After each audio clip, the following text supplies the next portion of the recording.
would like to welcome everyone in XRP Army land. We've got another great interview today. I am very, very happy to be able to introduce Chris to you, XRP Guy 626, a new friend that I just met, and we're going to have a little conversation about our crypto experiences and just kind of see where that leads us and where it goes, so everyone can get a chance to be able to know him better. So, Chris, would you like to introduce yourself to everyone, and let's do this thing? Sure. Yeah, my name's Chris from Los Angeles. Been into the crypto space since 2017 now, so about 3 years was when I first heard about it. And yeah, I mean, I think where we're at right now is a very crucial point, especially with this pandemic going on right now. And I think there's more to come, especially from the XRP, or from Ripple, I should say, to be announced. So, yeah. So when you got involved in 2017, Chris, were you able to get in and buy any XRP when it hit the all-time high? Did you get involved in the timing of that correctly, or did you find it afterwards? So when I found out about it, I actually found out about Bitcoin. Bitcoin was trading at about $1,000 at the time. The only ones that were available were Bitcoin, I believe it was Ethereum, Litecoin, and then Ripple. It actually wasn't even XRP, it was called Ripple, with the old school Ripple logo. So yeah, I mean, when I first heard about it, I literally read about it on a piece on Coinbase. You had like a little about me kind of thing, or about the cryptocurrency, and that's all I knew about it. I didn't know about XRP. I didn't know anything else. I just had a very brief description of it. And yeah, when I read that description, I was like, this is going to change the world. I was like, this is going to make a big difference. I was like, this ain't no joke, you know? Mm-hmm. But I really thought that it wouldn't happen this fast. It happened quick to me. A lot of people are complaining saying that it's taking forever, but it is actually a lot faster than I thought. Especially with technology, I mean, it only moves forward. You know, it doesn't go backwards. So well, yeah, Chris, I think that the pandemic possibly. I mean, it all depends. I don't have a tin hat, but I may. Hold on. I may later switch and do part of the interview with this. Oh, okay. Oh, that's pretty cool, actually. Yeah, I've got my moon gear. I'm all ready to go. But nice. Depending, Chris, on who you listen to, this has already been all planned out. And I believe if it was, or if it wasn't, I think that the pandemic has really kind of moved things forward quicker. And then the other thing is, if we take a look at the world economy, I mean, this fiat system, I'm a little bit older than you, so I kind of remember 1971. We moved from the middle of the state of North Carolina up to the mountains in 1970. So I kind of remember, I was in elementary school at that time. But that's when America officially went off the gold standard. Oh, okay. That's when we began to have this thing called a fractional reserve fiat system. And again, any economics person, if I just trashed that name, hey, this is not financial advice, and I'm not a financial advisor. But what happened basically was, instead of having something where a bank had to have an asset fully in the bank to be able to loan you something, they had to have all of it. It was all pegged to gold.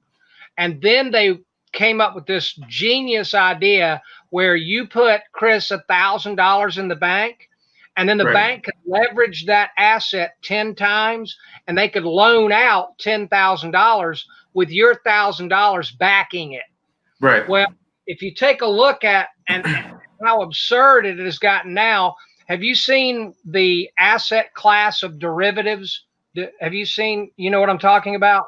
Yeah, no, I haven't seen the exact amounts or anything like that. Okay, But I've heard about it. Yeah.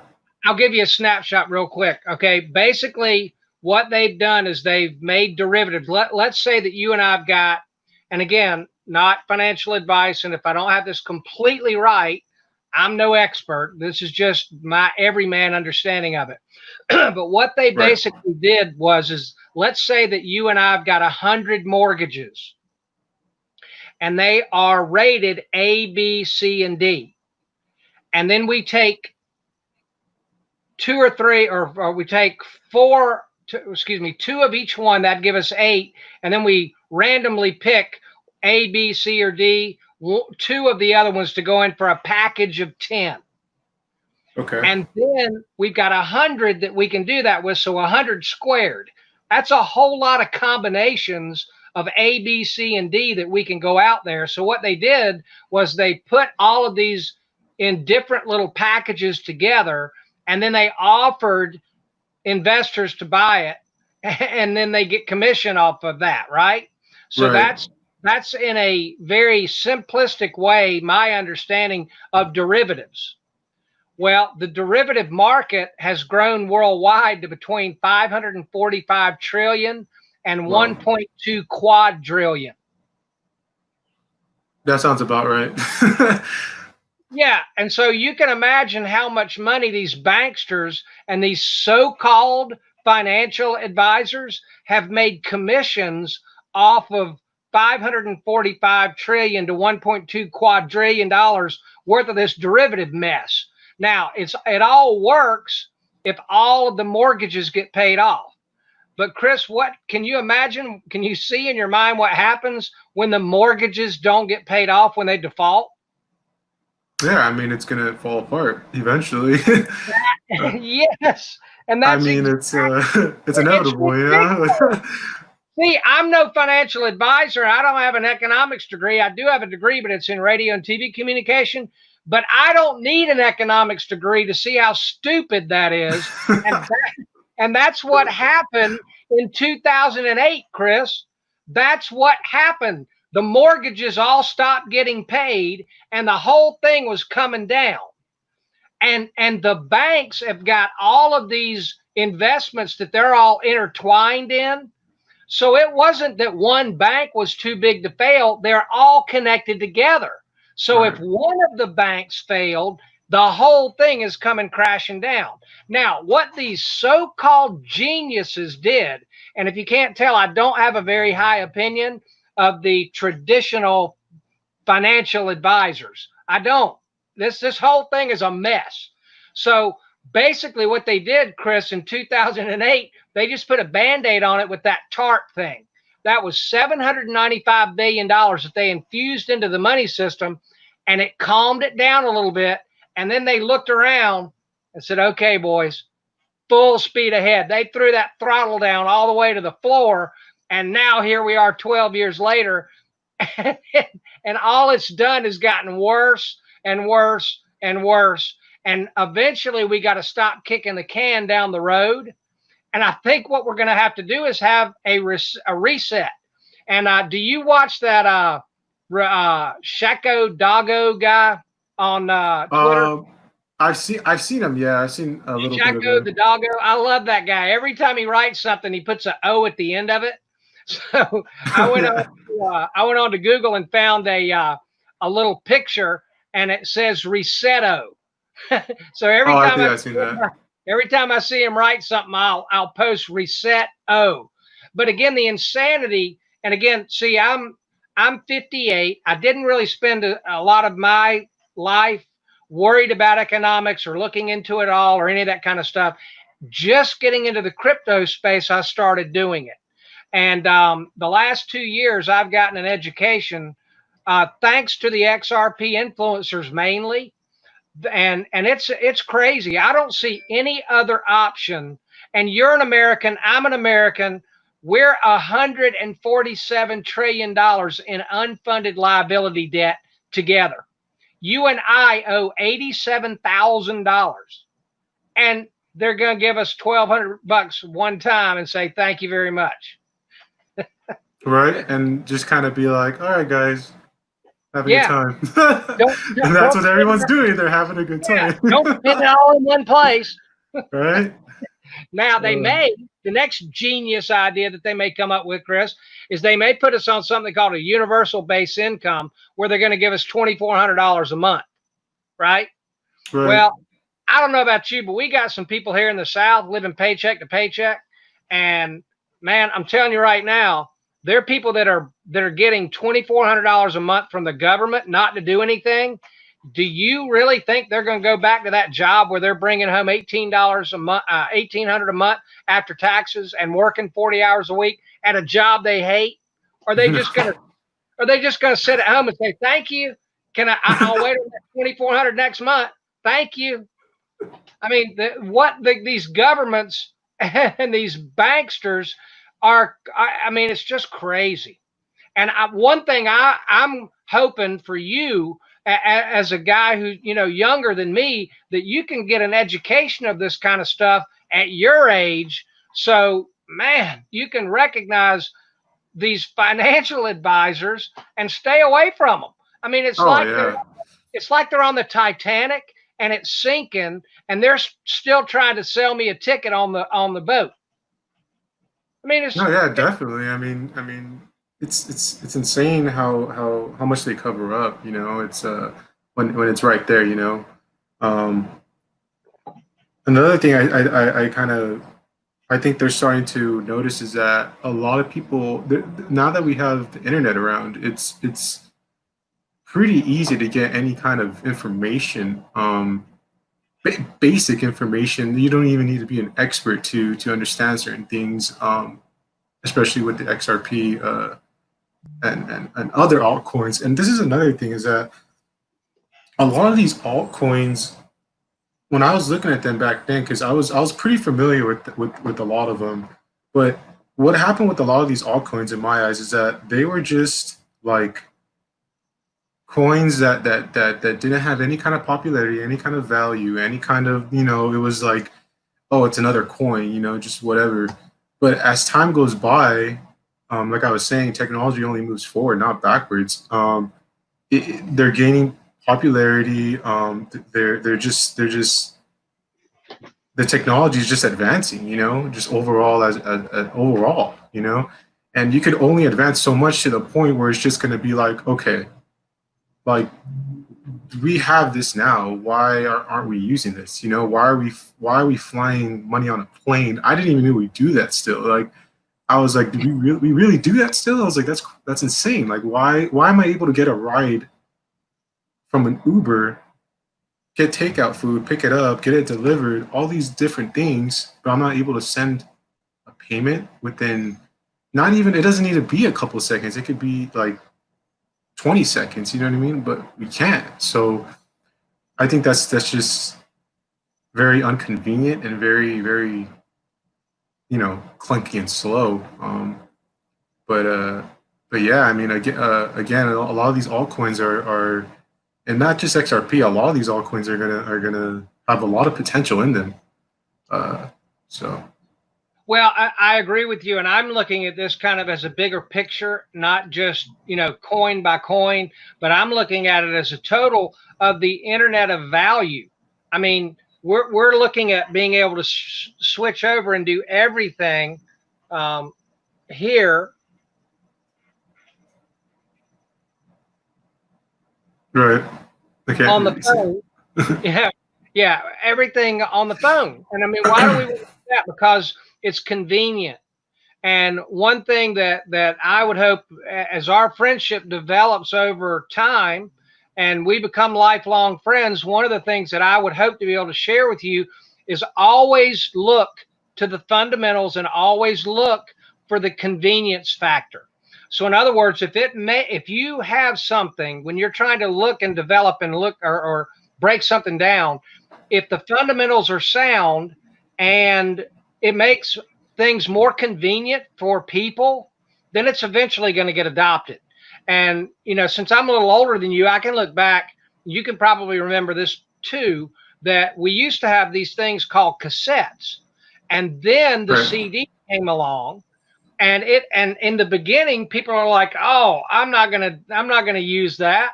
Well, now looking back on it, Chris, how ridiculous is it to think about if you went to a store today, and now it's even gotten to the point where the CDs are getting obsolete because everything you want to listen to is on YouTube. So, and that's more convenient than grabbing a CD. So, every point in space and time in our human experience, whenever things come along that are more convenient, they're eventually going to get adopted. And I agree with you. It is, I mean, 10 years from now, when all payments are digital and they're probably just phone to phone, maybe all of them running on PayID, which we just saw come out. Right. People are going to look back at it and say, "You mean you used to actually carry paper money to pay for things?" And right. I mean, and it used to take 4 days for the banks to settle. And the banks actually used to have like between 10 and $27 trillion trapped in nostro vostro accounts as dormant capital. I mean, why would you have done it that way? Well, the reason is because the technology had not come along yet to make it faster, quicker, more secure, and cheaper. The technologies just hadn't gotten there. And then the interesting part is when you add the human factor, is you've got people who are slow to change. They're scared about what they don't understand. But being able to go to Walmart and stick this up to the reader at the office, at the checkout counter, is nothing but ease of use. For me to be able to send you money right now instead of logging into PayPal and going through all of that, all I got to do is pull up my PayID app and send it on over to you right now. It's just more convenient. So, have you ever had anything in your life that you've rejected once you figured out was going to be more convenient for you? No. Not that I remember, not that I recall. Right. So convenience will win out. So how is Los Angeles right now with the beer cold? Are y'all what's going on in your state with that right now?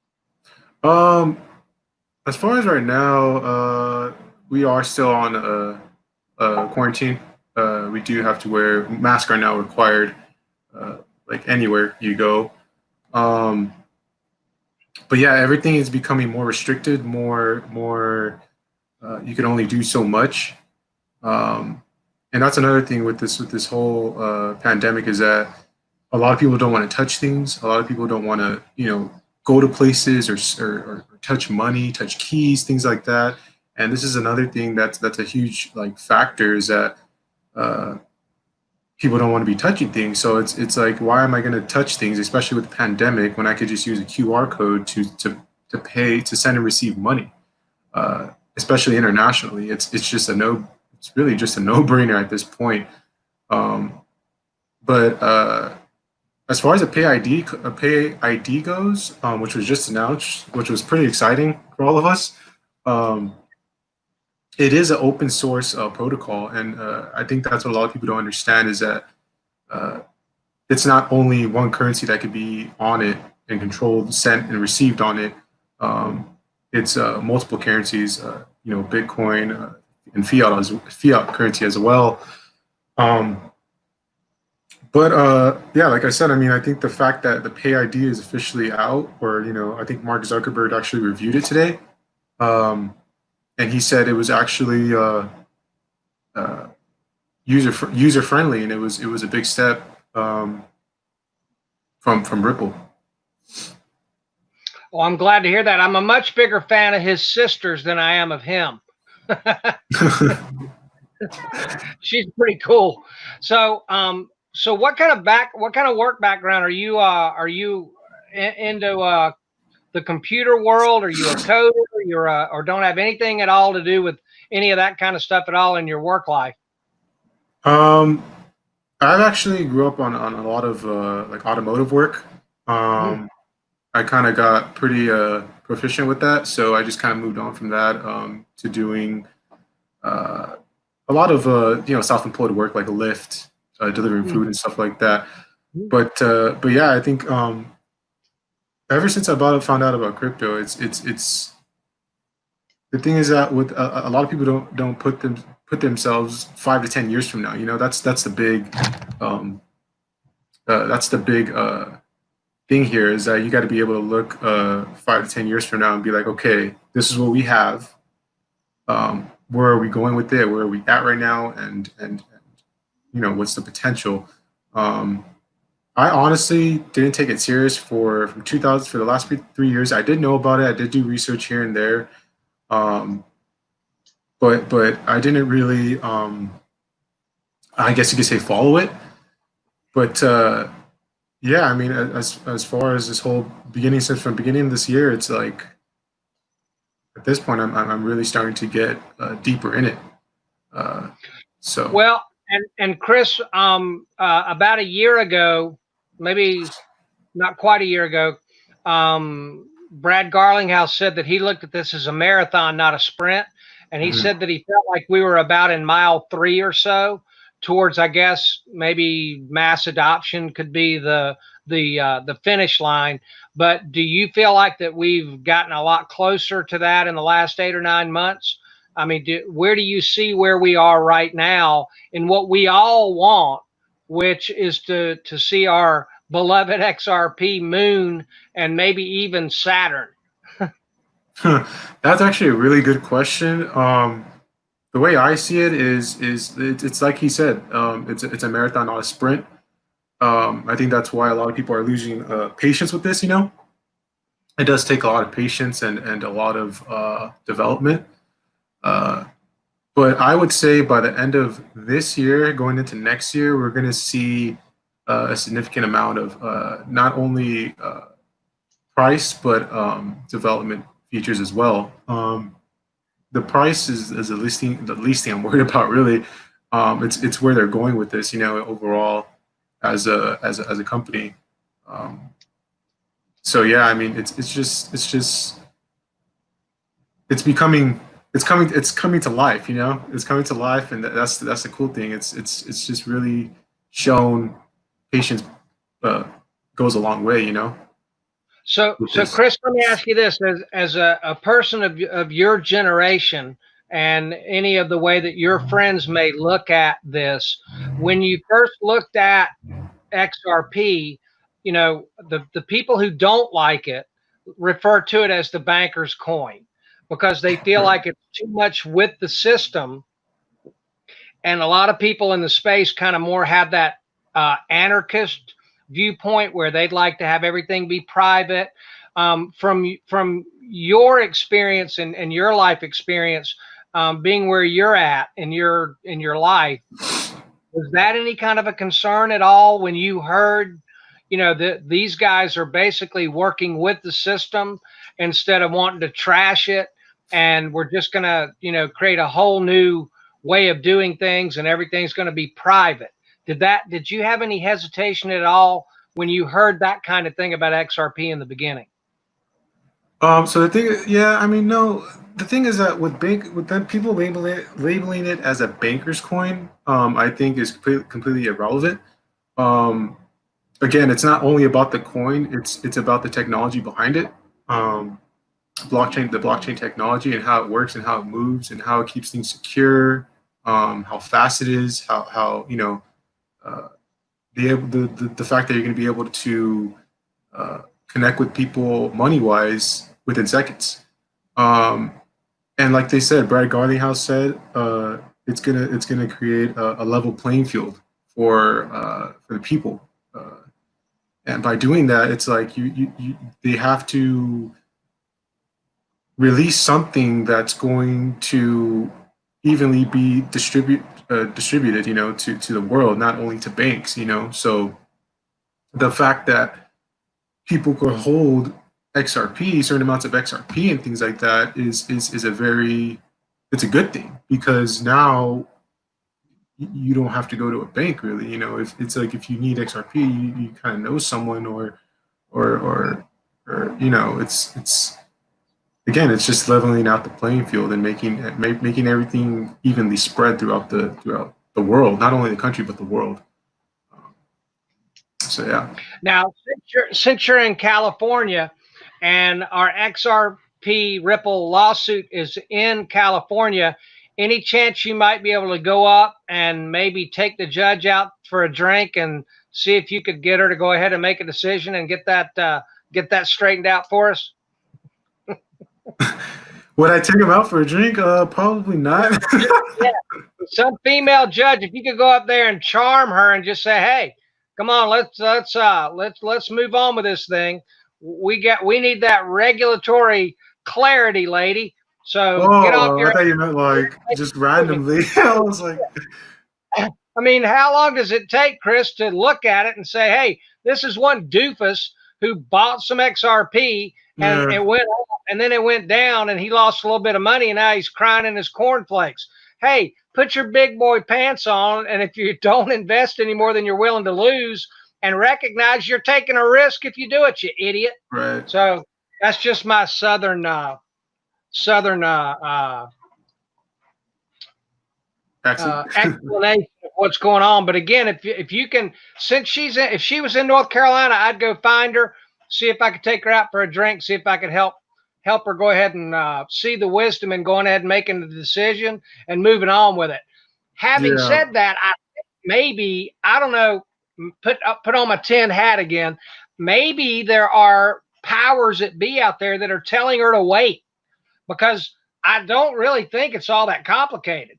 I mean, Chris Giancarlo applied the Howey test to XRP and it failed, as far as it being a security. And so I don't think it's rocket Scientology to be able to make a decision about that either way. I just don't know. I think there may be some powers that be that are telling her to wait. I don't know for what, but I don't know. What do you think? You have any idea, Chris, why this decision from this judge is taking so long? I think the reason they're doing that is because they want to suppress the value of it as far as the market goes. When you have something valuable, you're not going to just, let it out, just give it to everyone. It's like, it's either you have knowledge about it or you don't. And yeah, I mean, I do think they are suppressing the price. They are trying to accumulate right now. But at the same time, people like me and you are accumulating, So, I mean, we know the gig's up, It's like we're not new to this. We've had our time in here in the XRP community. All right, so here's another question for you. I know the Winky twins live in California. You ever happen to run across them? Nah, no, I haven't. Well, if you do, just make sure and encourage them. So these are the two things I want you to try to do out there in California for me. I want you to find that judge, take her out for a drink, see if you can persuade her to go ahead and make a decision on this court case. And then if you run into the Winky twins, I want you to ask them if they would go ahead and put XRP on their Gemini exchange. Fair enough? Fair enough. And what I'll do is I'll send you, if you can complete your mission, I'll send you some barbecue and a Michael Jordan North Carolina basketball jersey.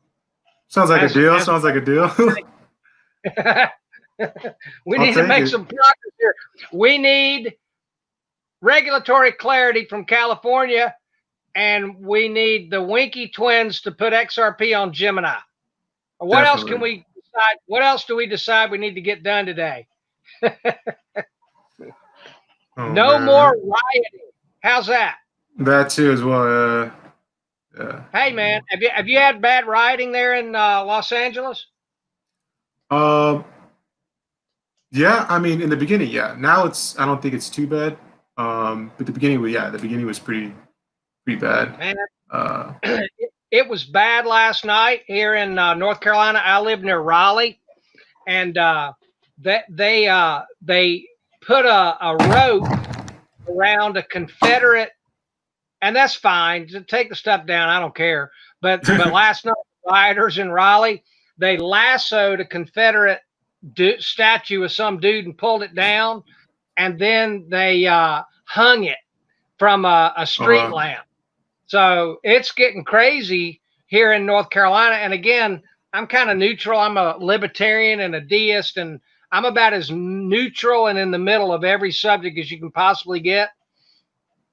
And so I can understand why those monuments offend people. So go ahead and take them down. Do whatever you want to do with them. But it's that was one of the first times last night that it seemed like it was getting a little bit crazy. And what it really upset me about was it preempted Dateline. So I couldn't watch Dateline last night because I was watching these crazy people pulling statues down in Raleigh. So, Chris, I live in the woods and I live in a remote area, and I'm happy I don't live in a city. I've always, well, I did live in Charlotte for 25 years, but mainly in my lifetime, I've kind of lived out in the boondocks, in the sticks, and I like that a lot better. Yeah, definitely. I mean, I was thinking of going to certain places like that, moving to certain places like that. It's kind of peaceful, you know. If you ever get a chance, Google Banner Elk, North Carolina. That's where I grew up. And XRP moons, I'm moving right back up to the mountains of North Carolina. I'm going to buy a little cabin with a long driveway and a big old gate that I can lock real secure, have really good television and really good internet, and let all this craziness in the world work all itself out. Now, what about, I got a question about this. Did you hear yesterday that you watch golf at all? A little bit. Yeah, I do. A little bit. Well, they finally started having golf playing again, and I'm a big golfer. This is my little Masters ball marker. Oh, okay. I'm a big Masters golf fan. And they've got a golf tournament now, the second one that they've had back on the PGA Tour coming back. And yesterday they had the first golfer, and he's from California, named Nick Watney, and he tested positive for the beer cold yesterday. Oh, wow. And I think that they may have to shut that down. And I don't know about you, but I'm a humongous sports fan. I've been dying without any sports. Hell, the only thing that's been on at all has been MMA, and Korean baseball. But they started up playing the golf again, but now they got a golfer that's got the beer cold. So I'm not sure if they're just going to shut all the live golf down again. And then yesterday I saw that 23, and this is like hypocrisy, just so you know that I'm wearing this orange color, because that's what Clemson looks like. And I'm a Georgia football fan and a North Carolina basketball fan. And Clemson had 23 of their football players test positive for the beer cold yesterday. Wow. So yeah, I don't know, Chris, I don't know if we're going to end up being able to have our football coming back in the fall. Yeah, I don't think that would be the best idea to do it. We should probably wait a little bit longer. How about, are you a big NFL fan? Do you think we're going to be able to have football season coming along? I'm not a big NFL fan, but I still don't think that's a good idea. That's a good idea because of sweat.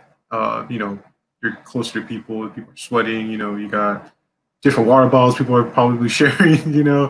It gets pretty. You can get pretty. Dirty. Let me ask you this: when you go out, are you wearing a mask all the time? See that? That's golf balls. Oh, that's pretty cool. Yeah. So are you a big mask wearer? And I'll tell you, I'm not. Sorry, but you've been wearing one of these things when you go out all the time? Yeah, I mean, I do, but I really don't go out too much. If anything, I'm inside watching like CKJ or something. But I only go out for food and stuff like that. Things I need.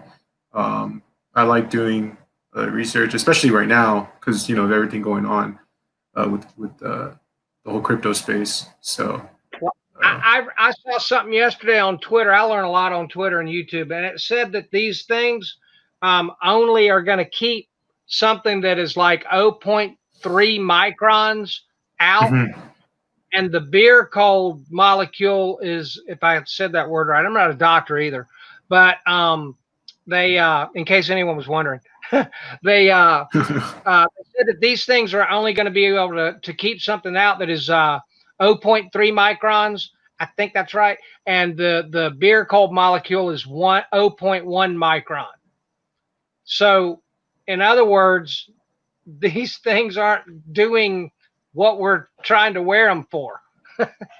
Yeah, I mean that's kind of why everyone was kind of hoarding the like N95 mask and things like that. Oh yeah, I guess people can buy. I don't know. I've been thinking about putting the mask on and putting this on, and seeing if both at the same time help. But again, see, you got to understand where I'm coming from with that, Chris. I don't think it's all that deadly.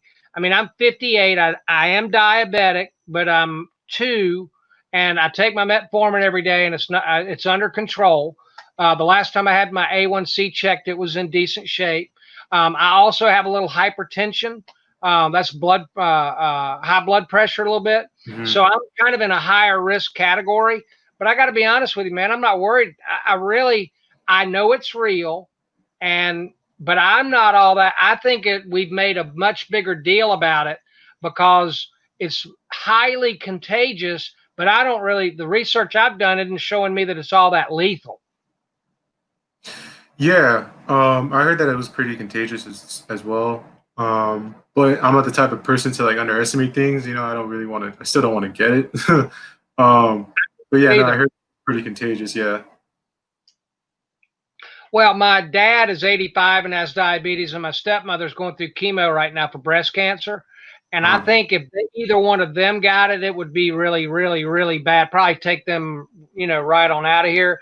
But again, I'm not that overly concerned for me. I don't want to get it either, but I feel like if I did get it, that it wouldn't be lethal. So let me ask you this: Are you much into gaming? Do you play the Xbox games and all those kinds of things much?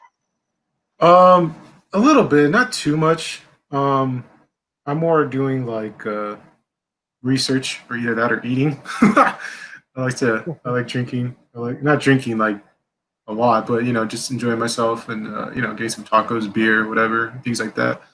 But yeah, just normal things really. The reason I was asking that is that I think that that's one of the major areas that tokenization is going to really make a big difference in, is when all of these gamers are able to tokenize all their games and then move their token from one game to the next. I think Forte is one of the companies that Ripple has been working with that's going to make a major impact. And that's why I believe that the younger demographic are going to take to this. And I think it could be through the avenue of gaming, tokenizing all of the gaming stuff. So that was why I asked that. No, I mean, it's just crazy because like everyone's in their own like bubble, with everything. So it's you got people that are in the crypto space, you got people that are in buying food, you got people that are worried about supplements. So I think it's just crazy that like it's really showing what people know and what people care about right now. So yeah. So yeah, I mean it's I think it's just it's not a coincidence that this pandemic happened, especially with all this going on. I just think it's really, like you said, a plandemic. So yeah. All right. So let me ask you this: let's move 12 months into the future. Where do you think things will sit there? And you can include, if you would like to, where do you believe that our beloved price on XRP will be 12 months from now? So, my prediction is I think within the next 12 months, there's going to be some kind of price action.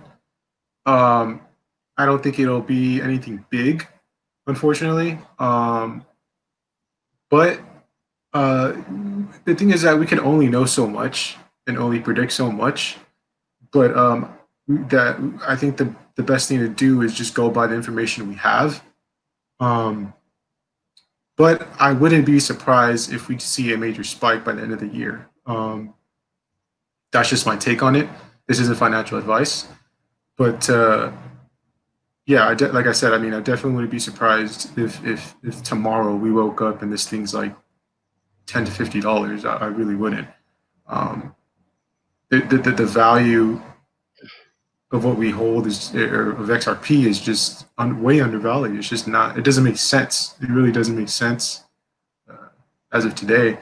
When I bought my first, I guess you could say, bag of XRP, it was actually higher, and I'm still buying more. You know, it's like it's because, again, you need to be people need to be financially literate about the crypto space, you know, and a lot of people aren't. You know, they're just like, oh, it's a coin, it's a digital coin, this and that, and it's like, no, you know, there's way more behind it. You know, it's technology, it's what it's doing, is privacy, it's so much more than that, you know, and but yeah, I mean, well, I think within the next 6 months we'll see some action.